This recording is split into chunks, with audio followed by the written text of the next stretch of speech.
So I recently just came back from a 3-week holiday in New York, and the only camera gear that I brought with me was one camera body as well as 2 lenses. And in all my years of traveling, that is the most low-key setup I've ever brought with me. But check this out.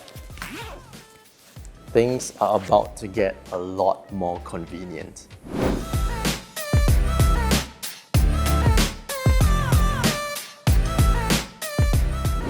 What's up guys, welcome back to yet another Sony review with me, and today we are taking a look at the Sony ZV-1 II. So straight out of the box, the camera obviously is very small. Just check this out.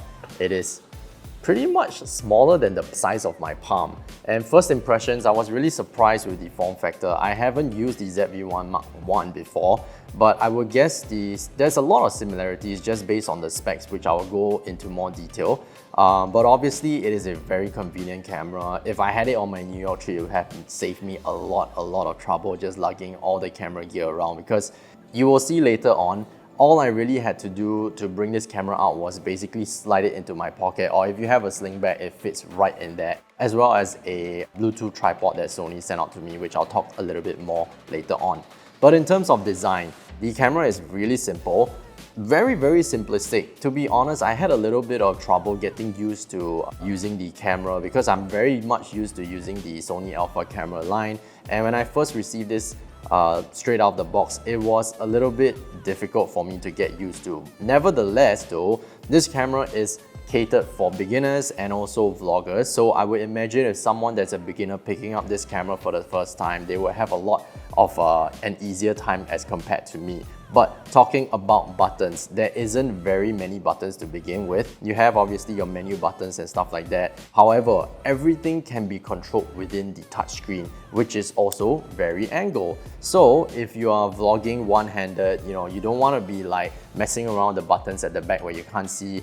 Everything is accessible from the touchscreen itself, which I'll go a little more into detail later on. The lens itself is not detachable. It is an 18 to 50mm lens. Obviously, the camera is very small, so even with the lens retracted, it is that tiny. In terms of weight, it is 292 grams, which honestly I feel like for a camera that can shoot 4K 25, that can do S-Log3, that can even do like cinematic vlog mode, which is new to the ZV-1 series, this camera packs a lot of punch. So what are we looking at in terms of ports? There aren't that many, to be honest. You have your microphone jack, USB-C port, as well as a micro HDMI port. The battery it uses is very tiny. It is a Sony MP-BX1 battery, and you get a single SD card slot.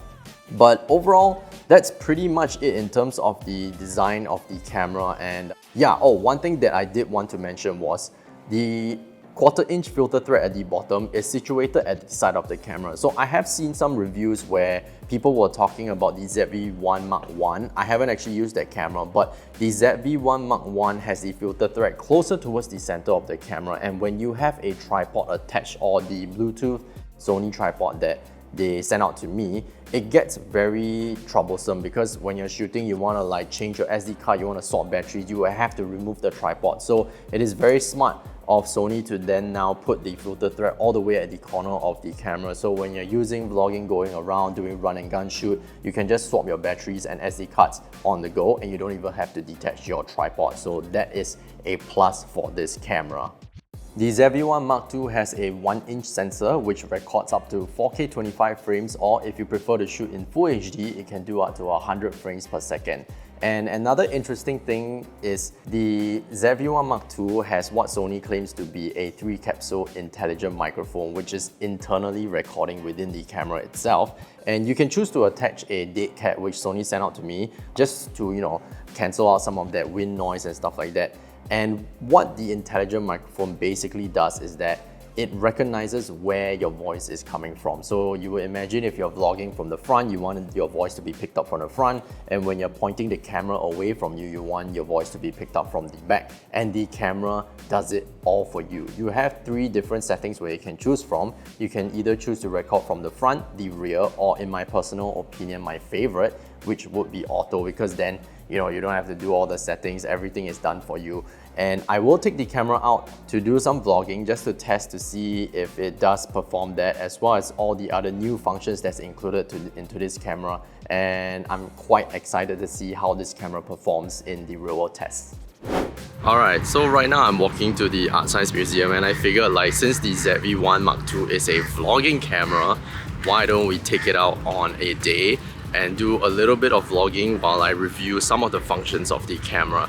So first thing I want to mention is that this camera is super light, and all I really had to bring was this sling bag, and everything fits within the sling bag. And obviously I have the tripod that Sony sent out to me. A couple of things that I want to mention.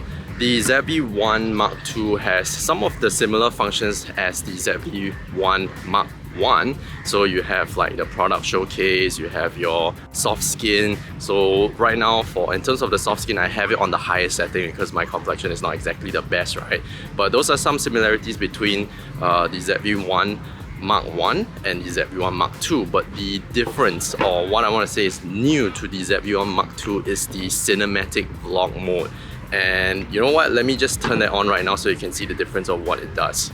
Okay, so now we have it in cinematic vlog mode, and basically what it does is that the camera will shoot in a CineScope aspect ratio as well as shooting at 24 frames per second. So basically, CineScope aspect ratio, all it really does is just add black bars at the top and the bottom of the frame, and shooting at 24 frames per second, that is the industry cinematic frame rate. And also within the cinematic vlog mode, you have 5 different looks and 4 different moods where you can add right from the camera itself. And do take note that if you choose to have any of these filters on, they are actually baked in the footage itself. I'm not exactly a big fan of that because I prefer to just grade my footage in post, so I have more flexibility and stuff like that. But the ZV-1 Mark II is a vlogging camera for people that want to do run and gun shoots, so I can understand why this would be very convenient for some people.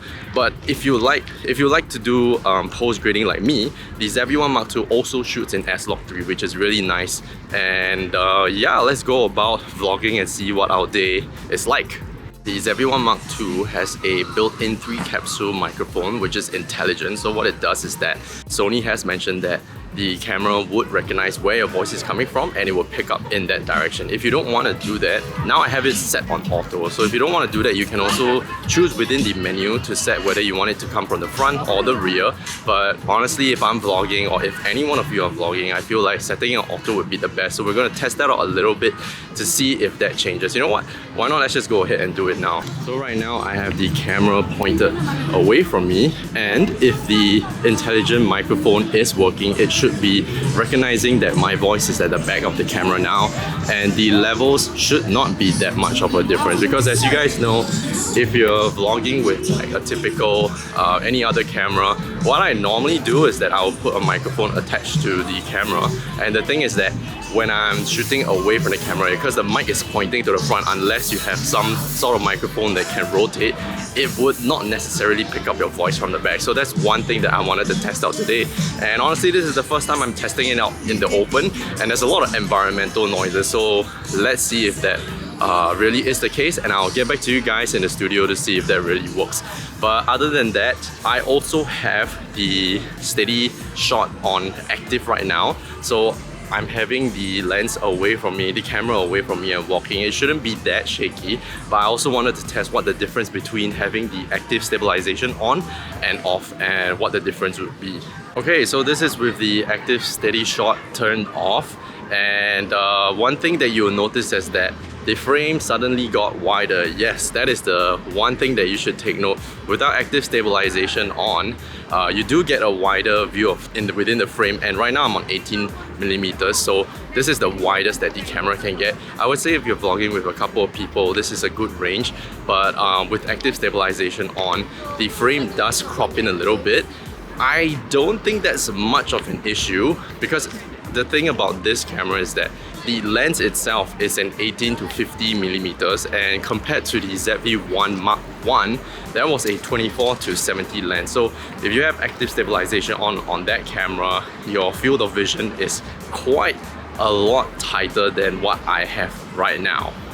We're just walking. It's a very hot day today, so I'm just gonna walk inside. And if the camera, the camera internally has a function where it automatically adjusts the exposure from when you're outside and when you're inside, and it maintains the brightness on your face. So from what I saw just now walking on the outside, it's really bright. I think it's significantly darker on the inside.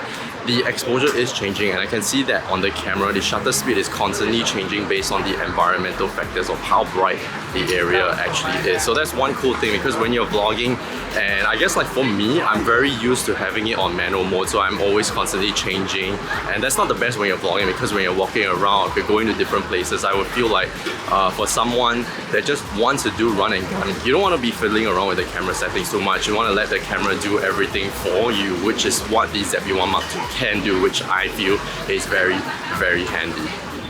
So just another example to see if the camera automatically adjusts the exposure. We're walking inside the Art Science Museum right now. And boom! So we're inside the convention right now, or should I say the exhibition.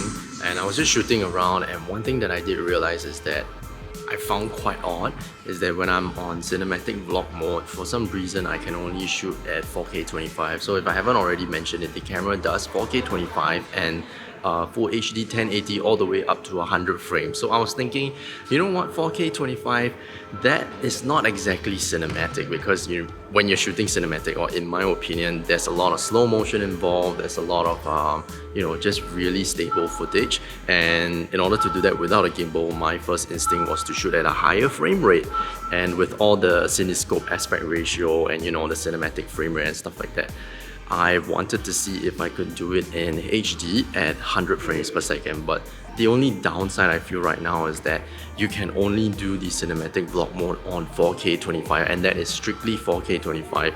I did try it in HD, but it also limited me to only HD 25 if I'm not wrong. Let me check that right now. Okay, so I just checked it out. When you're shooting at HD at 100 frames in the normal setting, and when you swap it over to cinematic vlog mode, it does only shoot at HD 25. So the thing is, you're only limited to either 4K 25 or Full HD at 25 frames per second. You can't change the specific frame rate that you want. So this is the one downside that I feel could be added maybe in a software update or in a next version of the ZV-1 Mark III, hopefully.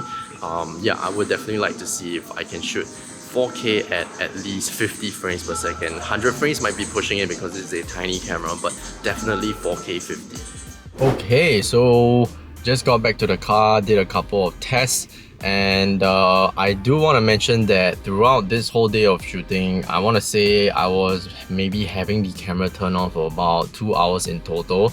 The battery eventually died. In terms of battery life, I wasn't expecting too much, and I was really shooting with a lot of different settings. So I was doing like Full HD 100 frames and 4K 25, obviously cinematic mode. In terms of battery life, it does run out quite quickly in my opinion, because if you're vlogging and if you're like traveling and stuff like that, you honestly should have at least 3 to 4 batteries if you want to do a whole day of vlogging. It wasn't that unexpected, but if you're planning to get this camera, or any small camera for that matter, battery life is always going to be one of the things that you want to keep in mind. But honestly, just shooting out and about right now, the experience that I had was very positive. I do have to bring all the footage back home and then just looking them through on my iMac to see if the quality of the images that I got, or the videos that I've got, were up to standard to what I would use in terms of like vlogging. And I'll see you guys back in the studio and I'll let you know my thoughts. Alright, so we're back in the studio after the real world test, and I did take down some notes, and I've already reviewed most of the footage, or all of the footage that I've shot, and I do have some comments on the different tests that I've executed. So let's just start with the cinematic vlog mode. So switching from the regular recording on the video setting, and when you swap it over to the cinematic vlog mode, even though my settings were exactly the same, for some reason the color did change to become slightly flatter than what you will record on the regular video mode, which I feel is a lot better, because then it opens up more possibility for people to do post-production, and if you want to color grade it.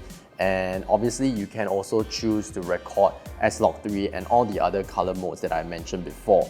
But also, autofocus, you would expect from a vlog camera, has to be super accurate, and throughout my whole test I didn't actually experience any any lag in terms of the auto-focusing. It was really quick to focus on my face when I was pointing the camera away and then swapping it over to point to myself. So kudos to Sony for that. Haven't had any issues with all of their previous cameras as well.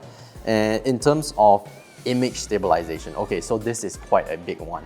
After reviewing most of my footage in Premiere Pro, so I would say image stabilization is definitely a must on this. When I went through to see every single one of my footage without SteadyShot turned on, it was incredibly shaky, like super shaky. When I was vlogging and when I was shooting, it was hard to tell from this screen, but when I brought it into my iMac and then just watching it on a 27-inch monitor, right, you can tell just through those little tiny shakes. And there were some moments when I was trying to just shoot really stably, it was still mad shaky. So swapping over to when I turn the image stabilization on, it is like significantly less shaky, even though I didn't do anything different. So I guess the question is, like I mentioned during the real world test, would this eradicate the need for a gimbal?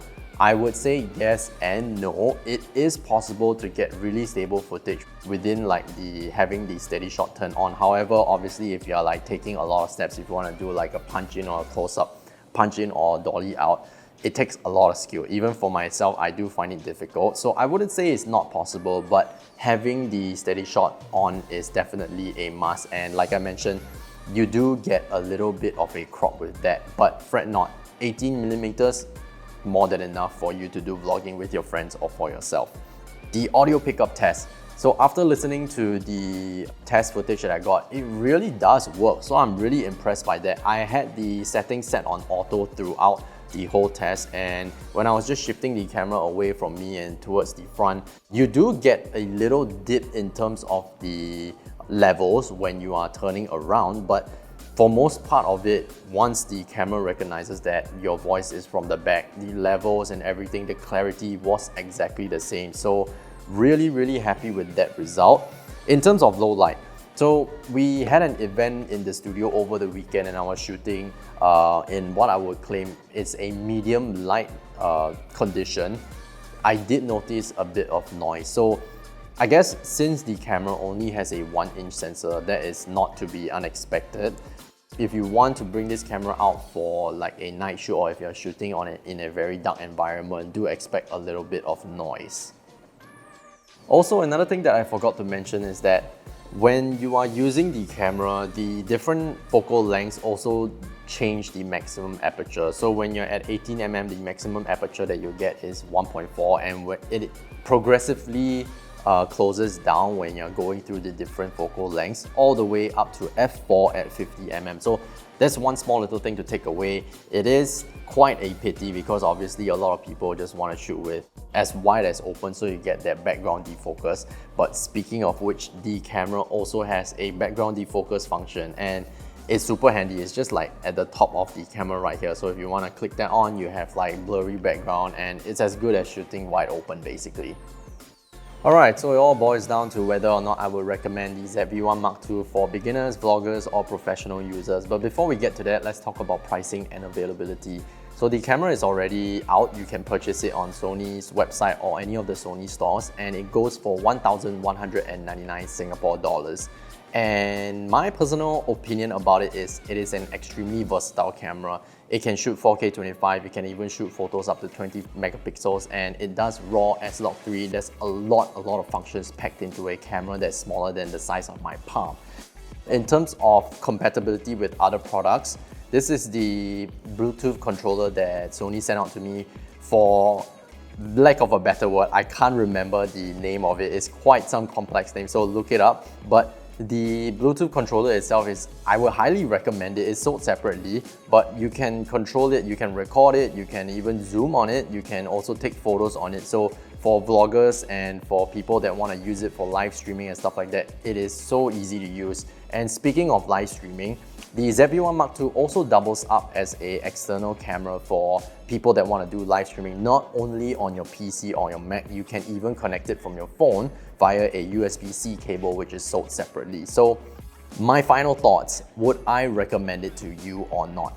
Personally, for me, from a professional standpoint, I wouldn't use it for my professional work only because it shoots 4K 25 frames per second. So I'm sure I've mentioned it in previous videos before, The bare minimum that I would look for a camera in terms of video production would be to shoot at 4K 50. And also another thing is that this camera only shoots 8-bit color.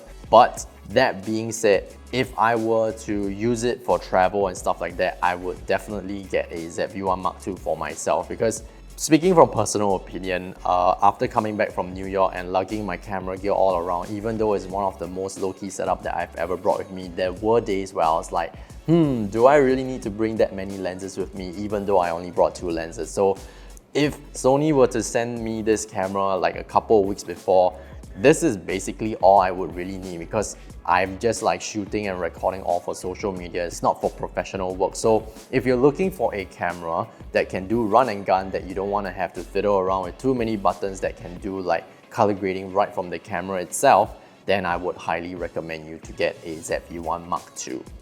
Alright, so I hope you found this review useful, and I had a lot of fun with this camera. I wish I had the camera longer with me, as with all the other cameras that I've reviewed. As usual, if you have any questions, drop that in the comments below, and I hope you guys enjoyed this Ryan Mamba's perspective, and I'll see you guys in the next one.